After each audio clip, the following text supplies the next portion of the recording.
Mateo 14, versículo 22-29, vamos a leer una parte nada más. Dice la palabra: enseguida Jesús hizo a sus discípulos entrar en la barca e ir delante de él a la otra ribera, entre tanto que él despedía a la multitud. Despedida la multitud, subió al monte a orar aparte, y cuando llegó la noche estaba allí solo. Y ya la barca estaba en medio del mar, azotada por las olas, porque el viento era contrario. Mas a la cuarta vigilia de la noche Jesús vino a ellos andando sobre el mar. Y los discípulos, viéndole andar sobre el mar, se turbaron diciendo: un fantasma, y dieron voces de miedo. Pero enseguida Jesús les habló diciendo: tened ánimo, yo soy, no temáis. Padre bueno, gracias Señor, porque tú eres el Dios por excelencia, el Dios, Señor, que tiene el poder absoluto sobre todas las cosas. Por eso, Señor, los que iban en la barca cuando se estaba hundiendo y te despertaron, dijeron: ¿quién es este que los mares y los vientos le obedecen? Yo le digo: es Jesús. Muchas gracias, Señor, por darnos esta enseñanza y permitirnos, Señor, comprender por qué son las cosas. Quédate con nosotros, con tu pueblo, Señor, bendícelo en conocimiento, en sabiduría, bendícelo, Señor, en el discernimiento. Y a tu servidor, Señor, regálale la prudencia, Señor, para predicar, y sobre todo la humildad para expresar esta palabra tuya, Señor, a tu pueblo. Muchas gracias en el nombre de Jesús. Amén. Como lo he dicho en otras veces, en esta parte que leemos que el Señor anda sobre el mar, el acontecimiento anterior es alimentación de 5,000 personas. Cuando hablamos de alimentar a 5,000 personas, ha ocurrido para muchos un fenómeno, para nosotros un milagro. ¿Por qué? Porque se encontró el Señor con una multitud tan grande y se encontró también con los discípulos sin ánimo, sin fe, y además se encontró con que un niño tenía unos pocos panes y unos pocos peces. De hecho, al Señor le bastó lo que tenía de provisión para declarar un milagro ante los ojos de los que estaban con hambre y los discípulos mismos que no lo entendían. Pero aquí ocurre que Él los despacha. Y dice la palabra: enseguida Jesús hizo a sus discípulos entrar en la barca e ir delante de Él a la otra ribera, entre tanto que Él despedía a la multitud. Vale decir, explicándolo de esta manera, les dijo: yo me quedo con ellos, ustedes váyanse al otro lado, van delante de mí, yo voy detrás. Eso es lo que explica aquí. Pero ¿qué es lo que pasa aquí? Cuando el Señor se quedó con ellos, estaba expresando la tremenda humildad para recibir un pueblo, la tremenda humildad y la compasión para manifestarle a aquel pueblo todo lo que Él podía hacer, entre ellos que les había dado de comer, los milagros, las sanidades, la administración, la consejería y tantas cosas que el Señor hizo con el pueblo. Pero los discípulos solo eran espectadores y habían trabajado. Hay que reconocer que ya habían trabajado, pero lo que quiero entrar en el detalle de la descomposición que podemos hacer los predicadores con relación a esto. Pero antes te quiero decir que quiero hablar sobre el tema: no dejes a tu maestro, espéralo para ir con él. ¿Por qué? Porque algunos de los argumentos de los discípulos para ir sin el maestro fue aprovechar que él dijo: váyanse. Y ese aprovechamiento de aceptar que irse sin él no les importó. Y el Señor conoce las intenciones del corazón y los conocía a ellos perfectamente bien. El problema es que 3 argumentos voy a dar. Seguramente hay más, pero el primero, el cansancio. Habían atendido a más de 415 personas cada uno, si se hablara de 5,000. Y esa atención que ellos habían dado es cansadora. Hermanos, Jesús siempre se va a fijar en eso. Pero ellos creyeron en sí que necesitaban un descanso. Y aquí me detengo un poquito para preguntarle a la iglesia o decirle a la iglesia, cuando nosotros nos cansamos sirviéndole al Señor, hermanos, lo que tenemos que hacer es pedirle que nos dé la energía para continuar, pero no dejarlo solo, ni dejar solo el cargo a otro. Es cierto que necesitamos descansar, sí, lógico, hay que descansar, pero no irse al extremo. Y ellos se fueron al extremo. Seguramente especularon, seguramente hablaron, seguramente dijeron, mira, aprovechemos que nos dice que nos vayamos, vámonos. Y en ese pensamiento creyeron merecer el descanso y se fueron sin el maestro. La segunda es que hicieron su voluntad.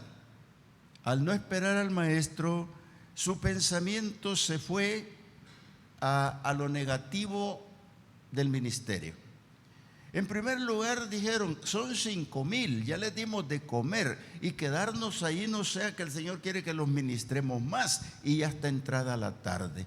Entonces nos vamos a ir. Eso es hacer la voluntad. ¿Por qué? Porque no consideraron a los 5,000, no consideraron que el maestro les había dado una charla, no consideraron que habían convertidos, no consideraron que había enfermos, no consideraron a los pobres, no consideraron que eran necesitados y se fueron. Y esto pasa con las iglesias, hermanos, a veces cuando nosotros en estos ministerios hacemos la voluntad. De repente hay un convertido y no lo volteamos a ver y se va solo. Viene alguien y se reconcilia, no lo volteamos a ver y se va solo. Vienen personas que nunca las hemos visto, hermano, y no les damos un abrazo, no les damos una palabra, no decimos nada. Estamos igual que esos discípulos haciendo nuestra voluntad. No estamos aplicando en el ministerio lo que corresponde aplicar, que el Señor daba como ejemplo de ministrar a las personas. Aquí en la iglesia tenemos que ministrarnos los unos a los otros, hermanos. En el caso de ellos, que habían 5,000 personas contra uno solo, que era Jesús, era como mucho irse y dejarlo. Por eso es que yo estoy hablando sobre este tema. No dejes a tu maestro solo, espérale para ir con él. La tercera es huir de la oración. Ellos sabían, hermanos, que entradita la tarde el Señor se iba al monte a orar. Bueno, igual iban a descansar, ¿no? Porque no oraban, al menos 9 de ellos está confirmado que no oraban como los otros 3. Pero, ¿qué pasaba? Que ellos fueron incapaces de esperar al maestro y fueron incapaces de tolerar a la gente y no les importó el cansancio del maestro y no sabían todavía cómo orar. Porque aquí viene un detalle bien bonito. ¿Por qué orar? El maestro oraba, hermanos, yo voy a decirle 2 razones. Ayer la sacó el pastor acá, pero yo tenía anotadas estas 2 razones. Mira, la primera de la oración del Señor Jesús es esta: el deseo de hablar con el Padre. Cuando tú, amado hermano, vas a orar en un devocional por deseo de buscar a tu Padre, ese deseo se tiene que cumplir, porque cuando tú tienes un deseo de un sorbete, te lo compras. Cuando tienes deseo de comer algo, te lo compras. Cuando tienes deseo de cualquier cosa, tú lo llevas a cabo hasta que lo logras. Entonces, cuando la oración se convierte en un devocional de un deseo, es automático. Tú te vas a hablar con esa persona que vas a hablar, que se llama Dios, y estás en el detalle de tu devocional. Es automático, y el Señor en ese automático permanecía. ¿Por qué permanecía el Señor en ese automático? Porque le interesaba orar al Padre. Y yo te digo, la oración continua lo que muestra es una dependencia de alguien. Por ejemplo, tú estás orándole al Señor, en ese momento te conviertes en dependiente del Señor. Te conviertes en alguien que el Señor dice, me necesita, sabe que puedo, estoy aquí. Y eso es lo que necesitamos hacer. ¿Por qué Jesús lo hacía? Jesús era el misionero terrenal del Padre, era el embajador del Padre sobre la tierra, era el Mesías, era el Cristo, era Jesús, pero él necesitaba hablar con el Padre. Y por eso es que él tenía la primera, la segunda, la tercera y la cuarta vigilia de oración y no se cansaba, porque era un deseo de hablar con el Padre. Amado hermano, cuando uno tiene una amistad sincera Y habla con ella, hermano, habla ratos y ratos y ratos y no se cansa de hablar. ¿Por qué? Ni mide el tiempo. ¿Por qué? Porque sabe que es necesario hablar con ella. Por eso es que el Señor tenía estas dos decisiones: el devocional por un deseo de hablar con el Padre, y el segundo devocional era porque Él intercedía por los demás. Por eso tu oración de la primera hora, hermanos, es devocional, hablar con Dios. Tu segundo devocional de otra hora o media hora, cuanto sea, es para interceder por otros. Por eso cuando tú te encuentras en la oración, estás orando automáticamente por otros. Estás orando por aquel, por el otro que te ha pedido oración. Y cuando nos pedimos oración unos con los otros, estamos intercediendo los unos por los otros. Eso es lo que hacía el Señor, porque Él era el misionero número uno, el embajador número uno sobre esta tierra del Padre. Y otra cosa, Él necesitaba en la oración preguntarle al Padre qué había que hacer. ¿Qué trabajo me vas a dar, Señor, para más tarde? ¿Qué trabajo me vas a dar para mañana? ¿Qué quieres que le diga al pueblo? Por eso es que el Señor se paraba y decía: yo no vengo a decirles lo que yo quiero, sino lo que mi Padre me manda. Entonces el Señor siempre dijo que venía a decir lo que el Padre mandaba decir. ¿Por qué? Porque en oración lo recibía. Amado hermano, en ese tipo de oración el Señor estaba mientras los discípulos dicen que bogaron mar adentro y se fueron. Cuando el Señor está orando, hermano, yo le pregunto a la iglesia que tiene la gran comisión, que la iglesia es embajadora de Cristo, que la iglesia es la sal del mundo, que la iglesia es la luz del mundo, que la iglesia es la que tiene la gran comisión. ¿Qué hace estacionada? ¿Qué hace la iglesia sin proferir palabra de oración, ya sea en un devocional por deseo de hablar con el Padre y uno por interceder? Hermanos, cuando la oración en la iglesia fluye la iglesia de poder. Una iglesia que se levanta en oración con poder es la que permanece con todos los ministerios en diferentes horarios orando, hermanos, valga la redundancia. Cada ministerio, por ejemplo, el ministerio de alabanza, ¿en qué momento oran? ¿Dónde están los sugieres? ¿En qué momento se reúnen para orar? ¿Será solo los 5 minutos que oran antes del servicio? Debería de haber una campaña de oración de 1 hora por lo menos cada vez con ellos, con los ministerios de escuela dominical y todos, hermanos, los ministerios funcionando. ¿Saben por qué? Porque ahí el Espíritu Santo les va a revelar qué es lo que hay que hacer. De lo contrario, si no buscamos en oración al Señor, no vamos a saber qué hacer y andamos perdidos, amado hermano. Aquí es importante lo que el Señor hacía, orar mientras los discípulos van mar adentro. Otra parte es que el poder de la oración de Jesús se manifestaba. Por eso el creyente tiene que buscar al Espíritu Santo en oración para que le diga qué es lo que va a hacer. Por eso es que la iglesia, hermano, cuando es convocada a orar, debe venir a orar y debe buscar estar de rodillas. Porque mira, un ejemplo bien sencillo, y te lo tengo allá en lo que pasó con Pedro preso. A Pedro lo habían metido preso por la persecución que había en ese momento. Pero Pedro, dice la palabra, no se podía mover, estaba encadenado. Y la iglesia sabía. Y aquí en el capítulo 12, versículo 5 dice así: así que Pedro estaba custodiado en la cárcel. Custodiado en la cárcel, ¿cómo estaba Pedro? Bien custodiado. Y dice: pero la iglesia hacía sin cesar oraciones a Dios por él.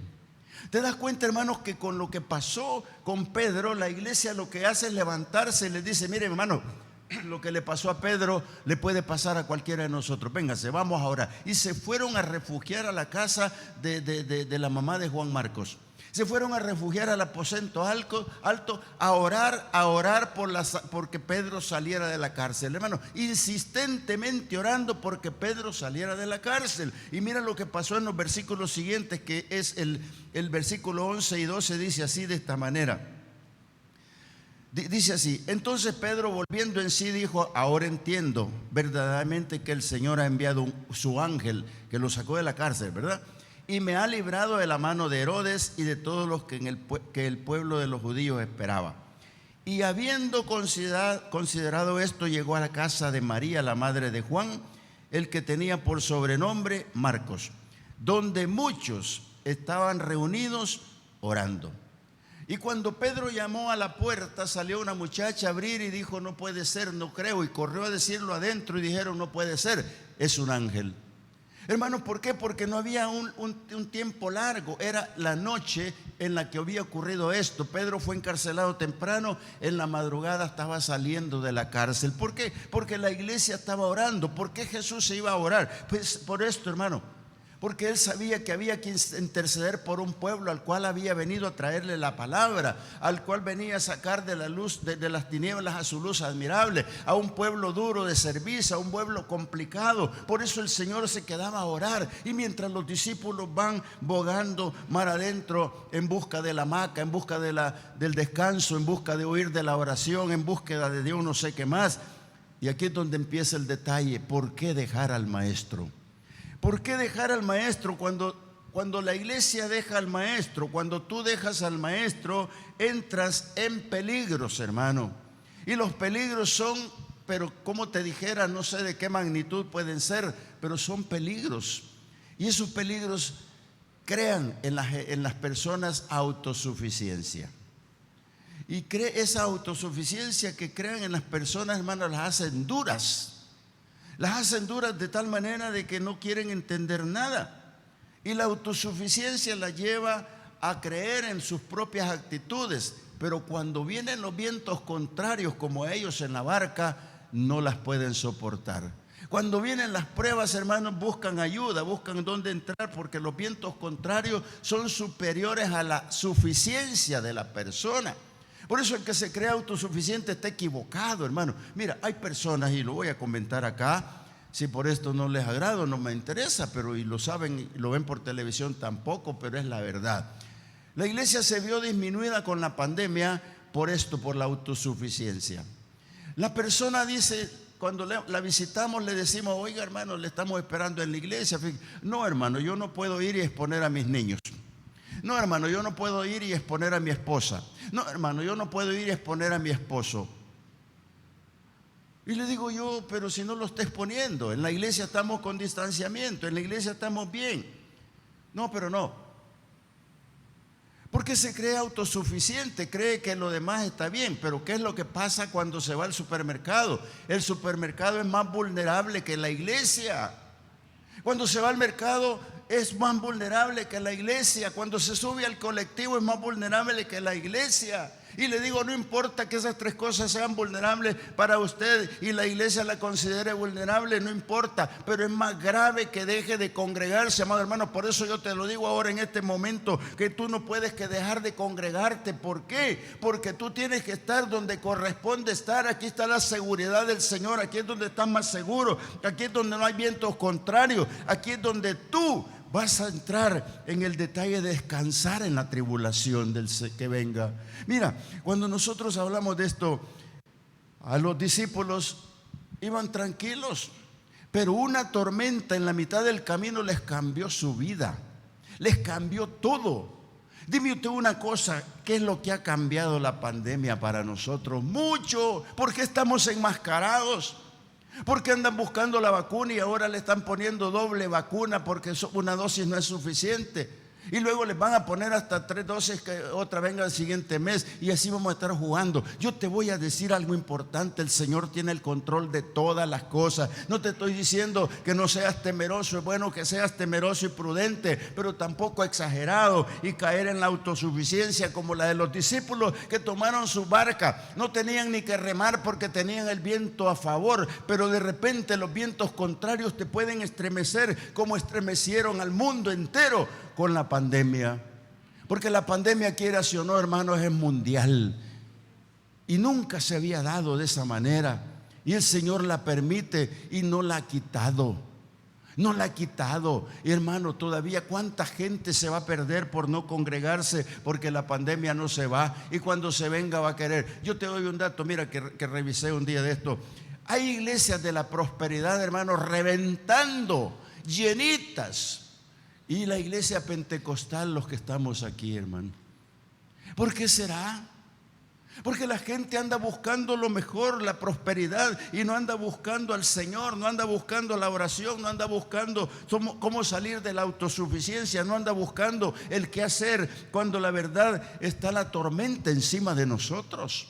La tormenta ahí está, hermano. El Señor lo que puede hacer es cambiar los vientos a favor tuyo. Tú eres victorioso, estás aquí en la iglesia. Y yo sé que algunos de ustedes que los veo aquí, me consta que tuvieron COVID. Y yo sé que incluso está mi hermana aquí, Margarita, que perdió a su esposo. Y nunca esta mujer ha dejado de venir a pesar de haber perdido a su esposo y que lo fuimos a enterrar. Aquí están.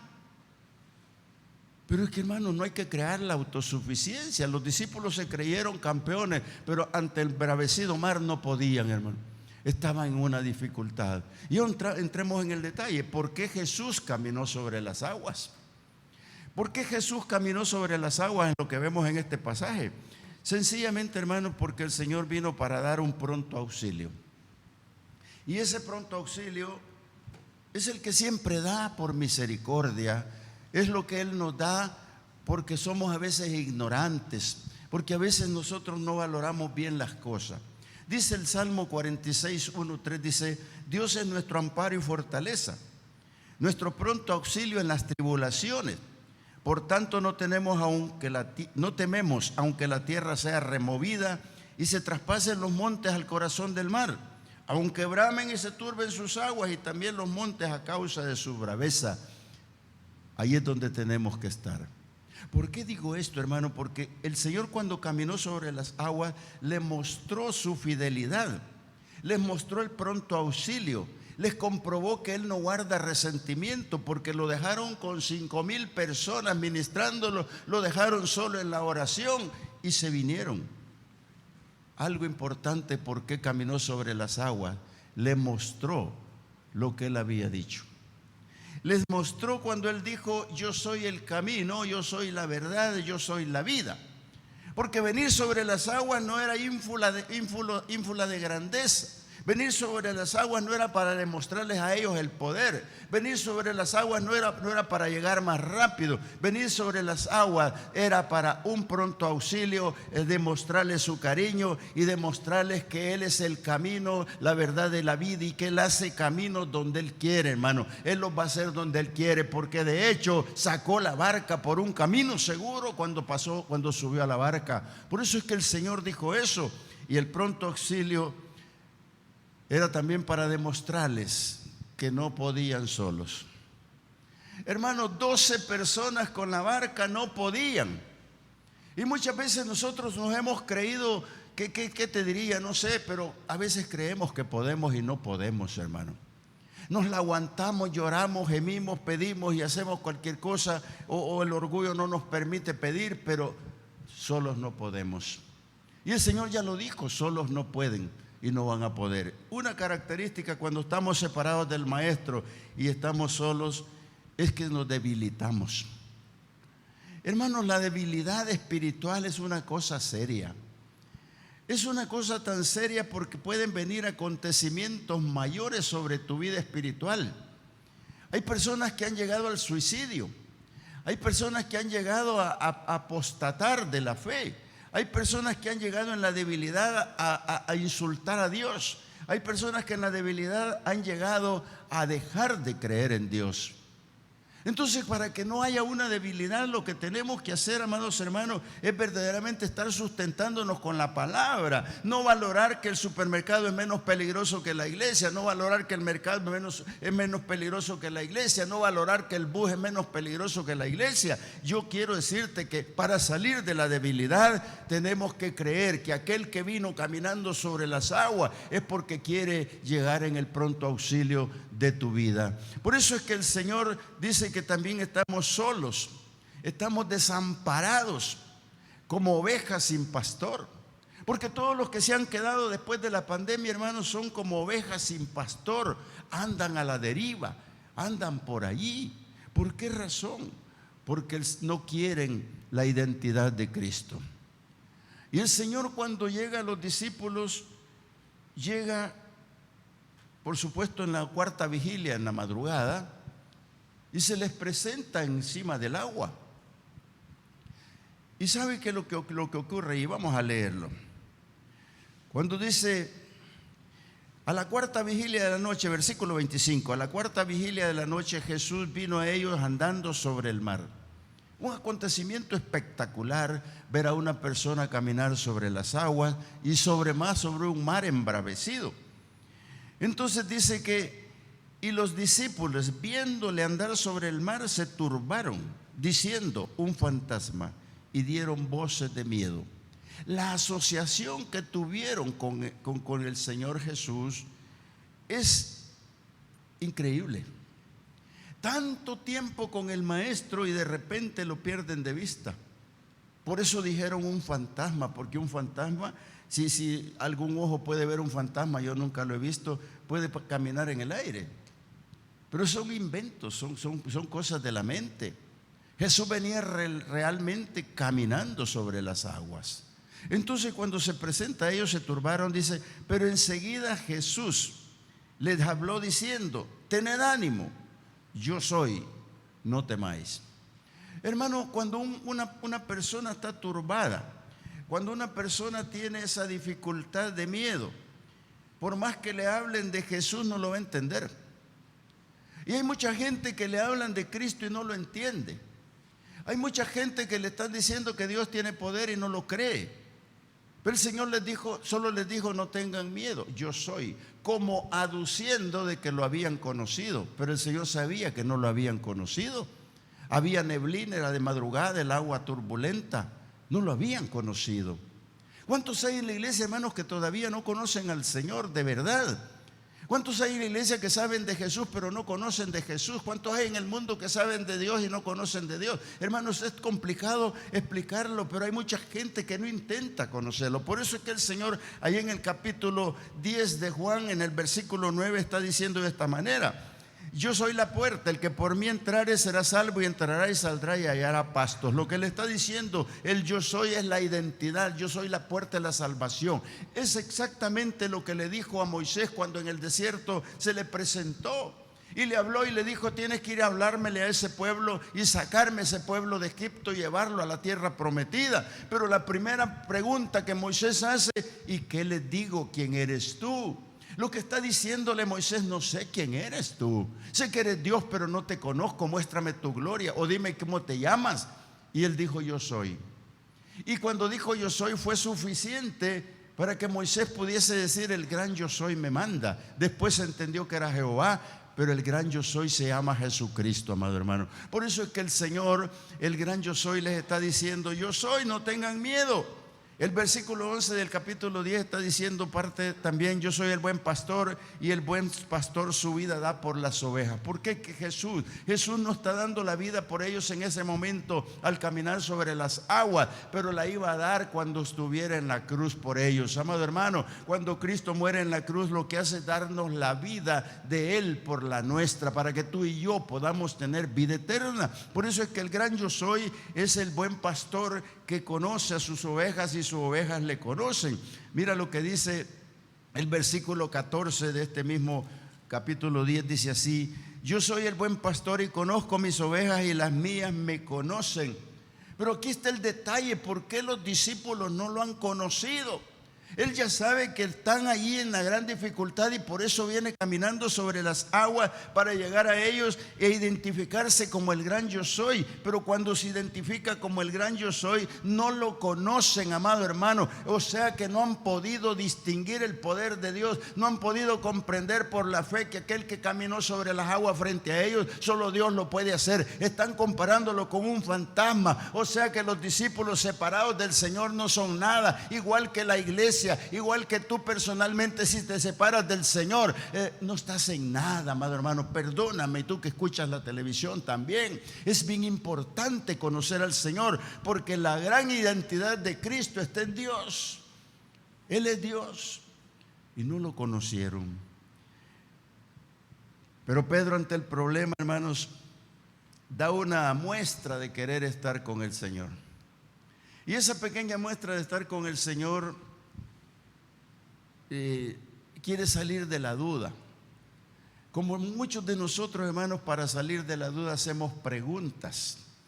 Y mire lo que Pedro dice en el versículo 28. Dice, entonces le respondió Pedro y le dijo, Señor, si eres tú, manda que yo vaya a ti sobre las aguas. ¿Sabe que esa pregunta, hermanos, es bien complicada?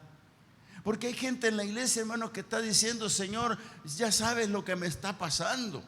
Ya sabes el problema que tengo, Señor, y no haces nada. Si de verdad existe, Señor, hazme el milagro. Qué grosería, hermano, por Dios. Si de verdad existes, quítame este dolor. Si de verdad eres Dios, mira, haz esto y lo otro. Hermano, eso no debemos hacerlo porque nosotros sabemos la soberana voluntad de Dios, sabemos de su poder y sabemos que en su momento está con nosotros, no importa en qué situación te encuentres, pero no andes cuestionando a Dios preguntándole, si eres tú, Señor, sáname. No, el Señor no va a hacer eso. Porque estás con la duda si es el Señor. Tienes que creer que Jesús vive y reina por los siglos de los siglos, que es eterno. Y por esa razón tú estás hablando con el Señor. Y Pedro le dice, si eres tú, Señor, manda que yo vaya sobre ti. Y mira, la bondad de Dios llega al colmo, porque le dice que vaya. Pero Pedro se ha dado cuenta que dejaron solo al maestro y han visto que al llegar a auxiliarles es el amor de Dios el que tiene al frente. Yo por eso te digo, hermano, ante el tempestuoso mar, Pedro fue osado cuando dijo esto. Y cuando dijo eso, el Señor seguramente lo vio y dijo, bueno, Pedrito, te voy a ocupar para la lección. Porque pudo haber ocupado otro, pero ocupó a Pedro. Versículo 29, después de que le dijo, si eres tú, manda que yo vaya a ti. Y el Señor le dijo, ven. Con esa palabra, ven, Pedro agarró impulso, y ese impulso que tomó lo hizo caminar sobre las aguas, pero no caminó tanto. Yo le he dicho en otras veces que si hubiese caminado todo el tramo de la barca al Señor, esta historia no se contaría, pero no lo permitió, porque no hay hombre capaz de hacerlo. Pero Dios le mostró el poder por un momento y le dice, esto es lo que puedo hacer y hasta aquí lo puedo hacer. Y cuando llegó a la mitad del camino se hundió, y todos conocemos la historia, se hundió y se ganó la amonestación. Hombre de poca fe, ¿por qué dudaste? Hermano, el Señor sabe que todos están dudando en la barca. El Señor sabe que están ahí porque no lo han podido conocer. No se parece en nada como cuando Él iba en la barca y que tenían la tempestad y lo tenían ahí, pero lo despertaron. Hoy no lo tienen ahí. Hoy lo necesitan de vistas y oídas, como dijo Job. ¿Por qué?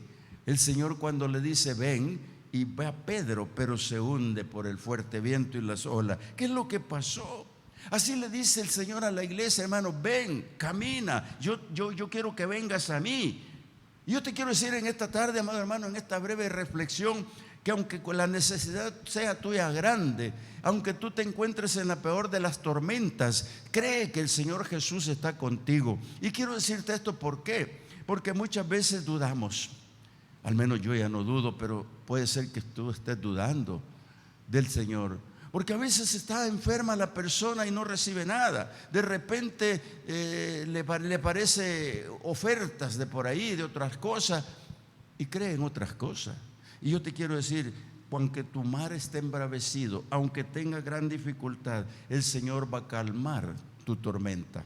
Y el versículo 32 dice, y cuando ellos subieron a la barca, se calmó el viento. ¿Te das cuenta que dejar al maestro no vale la pena? ¿Te das cuenta que cuando el Señor viene cambia todo? Él les dijo, váyanse adelante de mí, yo voy detrás de ustedes. No lo dejaron, no lo hubieran dejado atrás, lo dejaron, se fueron ellos adelante. Ahora Él va delante de ellos y está con ellos y calma la tempestad. ¿Te das cuenta, hermano, que el Señor te dice, ven, iglesia, no te estés ahogando en ese mar, no te estés ahogando en ese mar embravecido, no te estés ahogando en esa tempestad, no te estés ahogando en tu problema, solo confía en mí, ven, yo soy el que te está esperando. Ese es el Señor, hermano, y ese es el que te va a sacar de cualquier tribulación, cualquier dificultad. El Señor está conmigo. Quiero cerrar diciéndote, no te afanes por llegar solo a cualquier evento. Siempre confía en el Señor. Todo lo que emprendas a hacer y quieras hacer, confía que el Señor está contigo. Todo lo que tú quieras hacer conforme tu fe, así será hecho. Pero no te vayas solo. No dejes al Maestro. Es importante que lo esperes. Espera, porque así Él quiere estar contigo. Además, es tu buen pastor y Él te cuidará. ¿Quieres orar conmigo? Ora conmigo, inclinada tu rostro. Dile: Señor, muchas gracias. Aquí estoy, Señor amado, para bendecirte. Necesito, Padre amado, que tú me ayudes, Padre, a salir de mi tormenta. Señor, que lo que pretendo hacer o planteo hacer no lo haga adelante de ti, sino tú delante de mí, Señor. Porque yo solo ya comprendí que me pongo débil.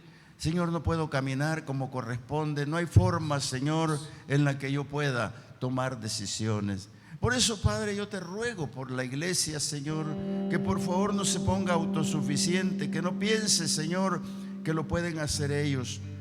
Yo te ruego, Señor, que los ayudes y que no estemos como Pedro diciéndole: Señor, si eres tú, sino que afirmes que tú estás ahí, Señor, que este pueblo afirme que tú estás ahí, Padre, que tú estás ahí para el pronto auxilio, Señor, que dejarás la última vigilia de oración para venir a ayudarnos, Señor, en el nombre de Jesús. Gracias, bendecimos tu nombre, Señor, damos a ti honor, gloria y honra, Padre, en el nombre poderoso de Jesús. Ministra sobre cada corazón, Padre.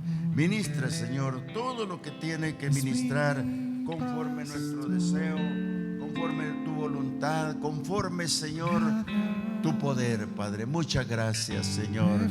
Bendito Dios. Póngase en pie y adoremos al Señor un momento.